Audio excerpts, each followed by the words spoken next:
আজকের এই 26 নং ওয়ার্ড বিএনপি কর্তৃক আয়োজিত আজকের ভারপ্রাপ্ত চেয়ারম্যান তারেক রহমানের নির্দেশনায় প্রাথমিক সদস্য সংগ্রহ এবং সদস্য নবায়ন 2025 আজকের এই কার্যক্রমে উপস্থিত রয়েছেন মহানগর বিএনপির সংগ্রামী যুগ্ম আহ্বায়ক জনাব হালিম মির্জা, উপস্থিত রয়েছেন মহানগর বিএনপির সংগ্রামী সদস্য জনাব দুলাল গাজী, উপস্থিত রয়েছেন 26 নং ওয়ার্ডের সাবেক আহ্বায়ক আব্দুল খালেক, উপস্থিত রয়েছেন 26 নং ওয়ার্ড বিএনপির সাবেক যুগ্ম আহ্বায়ক জনাব আলম মুন্সি, উপস্থিত রয়েছেন এই 26 নং ওয়ার্ডের হালিম মুন্সি এবং আমার সম্মুখে উপস্থিত আপনারা যারা রয়েছেন তাদেরকে আমি জানাই আমার মহানগর বিএনপির পক্ষ থেকে সংগ্রামী শুভেচ্ছা, সালাম, আসসালামু আলাইকুম।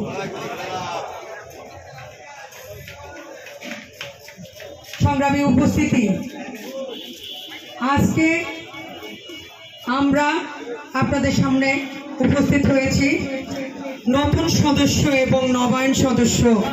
সংগ্রহের জন্য। আপনারা জানেন আমাদের ভারপ্রাপ্ত চেয়ারম্যান তারেক রহমান তার 31 দফা দিয়ে আমাদেরকে আপনাদের সবার দ্বারে দ্বারে পাঠিয়েছিলেন এবং তারই ধারাবাহিকতায় আজকে আমরা এই সদস্য সংগ্রহ ফর্ম আপনাদেরকে পূরণ করব। আপনারা জানেন 31 দফায় রয়েছে আমাদের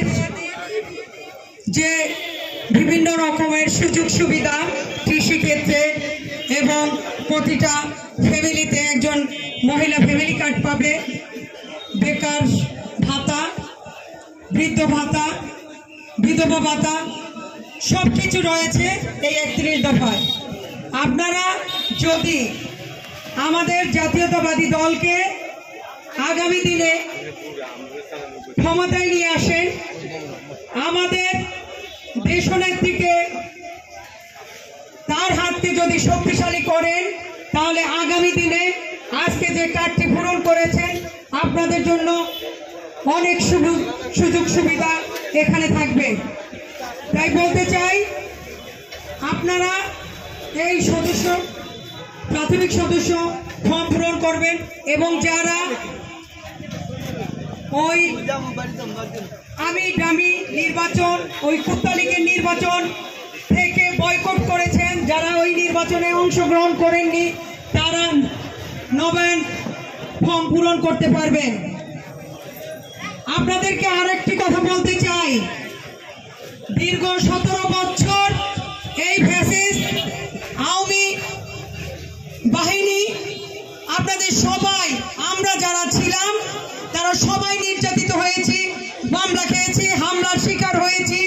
জেল খেটেছি, জুলুমের শিকার হয়েছি, অনেকের আপনাদের ব্যবসা প্রতিষ্ঠান ধ্বংস হয়েছে। সবকিছু এরা ধ্বংস করে আজকে ওই শেখ হাসিনাকে এই যে 24-এর আন্দোলনে আমরা সবাই মিলে দাঁড়িয়েছি এবং এই 24-এর আন্দোলনের নেতৃত্ব দিয়েছিলেন কিন্তু আমাদের ভারপ্রাপ্ত চেয়ারম্যান তারেক রহমান। আজকে ওই লেডি হিটলার ভারতে পালিয়ে গেছে, কিন্তু তার ডালপালা এই বাংলাদেশে রয়ে গেছে এবং এখনো তারা ষড়যন্ত্রে লিপ্ত রয়েছে এবং বিভিন্ন জায়গায় তারা ষড়যন্ত্রের সৃষ্টি করছে। সেজন্য